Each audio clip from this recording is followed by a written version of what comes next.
दोस्तों 6W TV पर एक बार फिर से आपको खुश आमदीद। आज हम आपको दुनिया के 10 कामयाब लोगों की स्टोरीज सुनाते हैं जिनकी शुरुआत नाकामी से हुई। दोस्तों, किसी न किसी सूरत में नाकामी का सामना हमें हर रोज करना पड़ता है। कभी स्कूल में, कभी दफ्तर में, कभी घर के कामों में और कभी कभी तो खानदानी रिश्तों में तवाज़ुन रखने में भी हमें नाकामी का सामना करना पड़ जाता है। इससे कोई भी बच नहीं सकता। कोई भी नाकामी हमेशा परेशान कुन होती है और आपकी जिंदगी में मायूसी का सबब बनती है। किसी भी नाकामी के बाद अपने हाथों को हवा में झटकते हुए और नाकामी से आंखें चराकर खामोशी से बैठ जाने का ख्याल बहुत दिलकश लगता है। लेकिन कभी इन लोगों को पढ़ने और सुनने के लिए एक लम्हा निकाली जिन्होंने नाकामी से आंखें नहीं चराईं बल्कि नाकामी की आंखों में आंखें डालकर जिंदगी में कामयाबी हासिल की।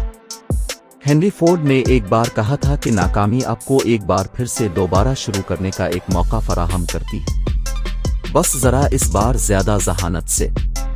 तो चलो दोस्तों, आज हम आपको बताते हैं कि दुनिया भर में कामयाब लोगों की कहानियों की 10 मशहूर नाकामियां कौन सी थीं, जिनका सामना करने के बाद ये लोग दुनिया के कामयाब तरीन लोग कहलाए। दोस्तों, हो सकता है कि उनको सुनकर आपको भी किसी नाकामी का सामना हौसला से करते हुए आगे बढ़ने और जिंदगी में कुछ हासिल करने की तरगीब मिल जाए। नंबर 1, जेके रोलिंग। हार्वर्ड यूनिवर्सिटी में अपनी एक तकरीर के आगाज के दौरान हैरी पॉटर की मुसन्निफा जेके रोलिंग ने नाकामी की अहमियत और उसकी कदर का एक खाका पेश किया। क्यों? सिर्फ इसलिए कि वो भी जिंदगी कामयाब होने से पहले एक बार बुरी तरह नाकाम हुई थी। कॉलेज से फारिग अल तहसील होने के चंद साल बाद उनको अपनी जिंदगी के बदतरीन ख्वाबों का एहसास हुआ। वो अपने अल्फाज में बयान करती हैं कि मैं अपनी जिंदगी में बुरी तरह नाकामी का सामना कर रही थी। मेरी गैर मामूली तौर पर कलील अलमुद्दत शादी बुरी तरह टूट फूट चुकी थी और मैं एक बेरोजगार सिंगल पेरेंट और इतना ही गरीब थी जितना कि आज के जदीद बरतानिया में बेघर होना है। वो खौफ जो मेरे वालिदैन को मेरे लिए थे और जो मुझे अपने लिए थे, वो दोनों खौफ ही पूरा हो गए। जिंदगी में हर लिहाज से मैं बुरी तरह नाकाम थी और अपनी इस नाकामी को मैं जानती थी। वो कहती हैं कि अपनी जिंदगी की इस नाकामी से मजबूत और पुरज़्म तरीके से निकलना ही मेरी कामयाबी की कुंजी थी। Number 2, Steve jobs. आज की दुनिया का इनकलाबी एप्पल एक गैराज में 2 आदमियों के साथ शुरू हुआ। आज हम सब उसे 4000 से ज्यादा मुलाजमीन वाली $2 बिलियन वाली कंपनी के तौर पर जानते हैं। तकरीबन नाकाबिल यकीन तौर पर स्टीव जॉब्स को उसी कंपनी एप्पल से निकाल दिया गया जिसका आगाज उसने खुद किया था। इस बरतरफी ने इसे एहसास दिलाया कि इसके अंदर काम करने का जज्बा इस बरतरफी की वजह से पैदा होने वाली मायूसी की वजह से बढ़ गया है। इसी जज्बा की वजह से इसने मजीद वेंचर्स जैसे नेक्स्ट और पक्सार शुरू कर डाले जिन्होंने बिलाखिर स्टीव जॉब्स को एप्पल कंपनी में सीईओ की पोजीशन पर ले जाया बिठाया। स्टीव जॉब्स ने 2005 में कहा, मैंने अपनी बरतरफी को तब ऐसे नहीं देखा था, लेकिन मुझे अब एहसास होता है कि एप्पल से बरतरफ किया जाना मेरे लिए सबसे अच्छी चीज थी जो मेरे साथ कभी नहीं हो सकती थी। दोस्तों, अगर आज आपकी नौकरी खत्म हो गई है तो परेशान मत हो।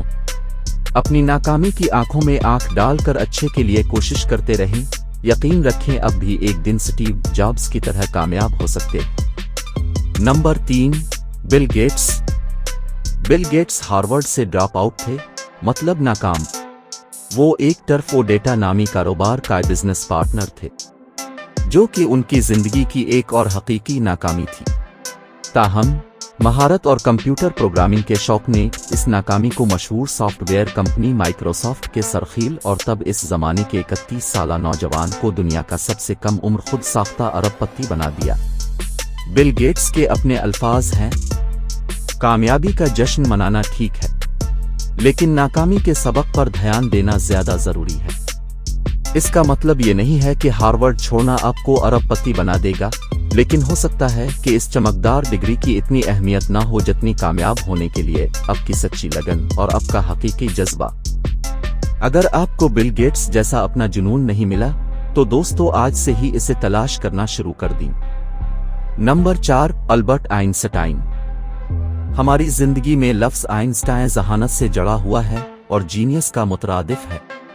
اس کے باوجود یہ ایک مشہور حقیقت ہے کہ نظریہ اضافیت کا علمبردار البرٹ آئنسٹائن خود 9 سال کی عمر تک روانی سے بات نہیں کر سکتا تھا۔ اس کی باغیانہ فطرت نے اسے اسکول سے بھی نکالوا دیا تھا اور اسے زیورخ پولی ٹیکنک اسکول میں داخلہ دینے سے انکار کر دیا گیا تھا۔ اس کی ابتدائی ناکامیوں نے اسے 1921 میں طبیعیات کا نوبل انعام جیتنے سے نہیں روکا۔ آخرکار اس کا یقین تھا کہ ناکامی میں ترقی ہی کامیابی ہے۔ آج تک ان کی تحقیق نے زندگی کے مختلف پہلوؤں کو متاثر کیا ہے، جن میں ثقافت، مذہب، آرٹ اور یہاں تک کہ رات گئے تک چلنے والے ٹی وی بھی شامل ہیں۔ صرف اس وجہ سے کہ اپنے ابھی تک کوئی عظیم کامیابی حاصل نہیں کی ہے تو اس کا مطلب یہ ہرگز نہیں ہے کہ اب خود آئنسٹائن نہیں بن سکتے۔ Number 5، Abraham Lincoln. 1831 میں کاروبار میں ناکامی۔ 1836 میں اعصابی بیماری کا سامنا کرنا پڑا۔ 1856 میں امریکہ صدر کے انتخاب میں شکست ہوئی۔ ابراہم لنکن کی زندگی میں مسترد اور ناکامی جیسی چیزیں کوئی اجنبی نہیں تھیں۔ ان علامات کو ایک ہارے ہوئے فوجی کی طرح ہتھیار ڈالنے کی بجائے انہوں نے اپنی پوری کوشش جاری رکھنا ترک نہیں کیا، بلکہ ان ناکامیوں کے آگے ہتھیار ڈالنے سے انکار کیا۔ اس عظیم انسان کے الفاظ ہیں کہ میری بڑی فکر یہ نہیں کہ آپ ناکام ہو گئے ہیں، بلکہ یہ ہے کہ کیا آپ اپنی ناکامی پر مطمئن ہیں۔ لنکن 1861 میں ریاستہائے متحدہ امریکہ کے 16واں صدر کے طور پر منتخب ہوئے تھے۔ دوستو، آپ کو ابھی تک زندگی میں جنتاً ناکامیاں ہوئی ہیں، یہ ابھی اتنی نہیں ہیں کہ آپ یہ سمجھنا شروع کر دیں کہ آپ پوری طرح ناکام ہو چکے ہیں۔ تو یاد رکھیں دوستو، کامیابی اب بھی آپ کی پہنچ میں ہے۔ Number 6، Michael Jordan. میں نے اپنے کیریئر میں 9000 سے زیادہ شاٹس کو ضائع کیا ہے۔ میں تقریباً 300 گیمز ہار چکا ہوں۔ 26 بار مجھ پر بھروسہ کیا گیا کہ میں گیم جیتنے والا شاٹ باسکٹ کر لوں گا، لیکن میں ناکام رہا۔ میں اپنی زندگی میں بار بار ناکام ہوا ہوں، اور یہی وجہ ہے کہ میں آج کامیاب ہوں۔ ایک اشتہار میں ریٹائرڈ باسکٹ بال لیجنڈ مائیکل جارڈن کا یہ اقتباس خود ہی بولتا ہے، اور ہمارے لیے اس میں بہت بڑا سبق ہے۔ یہ ایک آسان غلط فہمی ہوگی کہ جارڈن کی باسکٹ بال میں سکلز قدرتی صلاحیتوں کے گرد گھومتی ہے۔ در حقیقت اپنے ابتدائی سالوں میں جارڈن کے باسکٹ بال کے کوچز کو اس حقیقت کا سامنا کرنا پڑا کہ جارڈن کا قد باسکٹ بال کھیل کے لیے موزوں نہیں ہے۔ آج کی کامیابی جارڈن کی برسوں کی کوشش، مشق اور اس کے ساتھ ساتھ ناکامی بھی تھی۔ جی ہاں، ناکامی جس نے مائیکل جارڈن کو وہ ستارہ بنایا جسے ہم آج جانتے ہیں۔ مائیکل جارڈن کی کامیابی ان کے اندرونی محرکات میں سے ایک ہے جو کہ لوگوں کو کامیابی کی طرف راغب کرتی ہے۔ تو دوستو، اب کیوں نہیں؟ Number 7، Steven Spielberg. اب تک کے سب سے زیادہ بااثر فلم سازوں میں سے اسٹیون اسپیلبرگ کا نام سب سے زیادہ جانا پہچانا نام ہے۔ لہٰذا یہ جان کر حیرت ہوتی ہے کہ ان کی 2 فلموں جاز اور ای.ٹی. کے پیچھے کیا ذہانت ہے۔ ہائی اسکول میں ان کے تعلیمی گریڈ بہت خراب تھے، جس کی وجہ سے انہیں یونیورسٹی آف سدرن کیلیفورنیا سے 3 بار مسترد کر دیا گیا۔ جب وہ ابھی کالج میں تھے تو یونیورسل فلمز کے ایک ایگزیکٹوز کی نظروں نے ان کے اندر چھپے ٹیلنٹ کو پہچان لیا اور ان کو 1969 میں بطور ٹیلی ویژن ڈائریکٹر اپنی کمپنی میں سائن کر لیا۔ ثابت قدمی اور ناکامی کو قبول کرنا ہی کامیابی کی کنجی ہے۔ اپنے ایک ٹی وی انٹرویو میں وہ کہتے ہیں، اگرچہ میں بوڑھا ہوتا جا رہا ہوں، لیکن جو میں کرتا ہوں وہ کبھی بوڑھا نہیں ہوتا، اور یہی وہ چیز ہے جو مجھے لگتا ہے کہ مجھے کامیابی کے لیے بھوکا رکھتی۔ دوستو، ہائی اسکول میں خراب گریڈز کو ایک طرف رکھتے ہوئے کالج میں داخلے کے وقت کبھی اس میں ملوث ذہین بچے سے کوئی پوچھ گچھ نہیں کی جاتی ہے۔ اسپیلبرگ نے اب تک 51 فلموں کی ہدایت کاری کی ہے اور انہیں 3 آسکر ایوارڈز سے نوازا گیا ہے۔ Number 8، Walt Disney. مکی ماؤس کے خالق والٹ ڈزنی نے فوج میں شمولیت کی ناکام کوشش میں چھوٹی عمر میں ہی اسکول چھوڑ دیا تھا۔ ان کے پہلے منصوبوں میں سے ایک، لافو گرام اسٹوڈیوز، کامیاب کاروبار چلانے کی صلاحیت نہ ہونے کی وجہ سے دیوالیہ ہو گیا۔ انہیں ایک بار میسوری کے ایک اخبار سے زیادہ تخلیقی ذہن نہ ہونے کی وجہ سے نکال دیا گیا تھا۔ پھر بھی آج शानदार डिज्नी स्टूडियोज बचपन की यादों और ख्वाबों को हमारी आने वाले नस्लों के लिए यादगार बनाने का जिम्मेदार है। स्नो वाइट से फ्रोजन तक डिज्नी आने वाली नस्लों तक दुनिया को तफरी फराहम करता रहेगा। इसके पीछे एक सादा सी मंतिक है। हम ज्यादा देर तक पीछे मुड़कर नहीं देखते। हम आगे बढ़ते रहते हैं, नए दरवाजे खोलते हैं और नई चीजें करते रहते हैं, क्योंकि हम मुतजस्सिस होते हैं और तजस्सुस हमें नई राहों पर गामजन करता रहता है। नंबर 9, विंसेंट वान गोग। अपनी जिंदगी के दौरान विंसेंट वान गोग दिमागी बीमारी का शिकार हुए, ताल्लुकात में नाकाम रहे और 37 साल की उम्र में खुदकुशी कर ली। उसने अपनी जिंदगी में सिर्फ एक पेंटिंग बेची, जिससे इसे बतौर फनकार नाकामी का सामना करना पड़ा। ताहम इससे उनके जोश और जज्बे और फन के लिए जुनून में कोई कमी नहीं आई। मरने के बाद वो कभी नहीं जान सकेगा कि उनकी मौत के सालों और सालों के बाद वो पोस्ट इम्प्रेशनिज्म की दुनिया में एक अहम शख्सियत के तौर पर जाना जाता है और बिलाखिर अब तक जिंदा रहने वाले अजीम तरीन फनकारों में से एक बेहतरीन फनकार माना जाता है।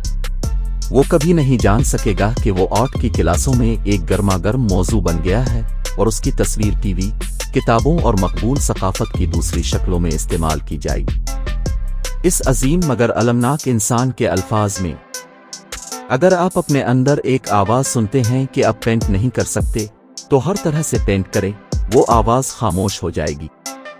Number 10, Stephen king.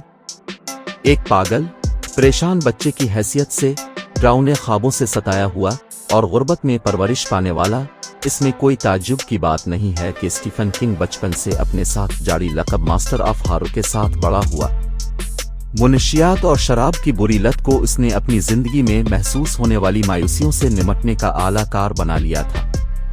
किताब छापने वाले नाशरीन की तरफ से गैर कानूनी मवाद का बहाना बनाकर मुतअद्दिद बार मुस्तरद किए जाने की वजह से वो ज़हनी तौर पर अपने बच्चों के खिलाफ तशद्दुद के बारे में सोचने पर मजबूर हो गया था।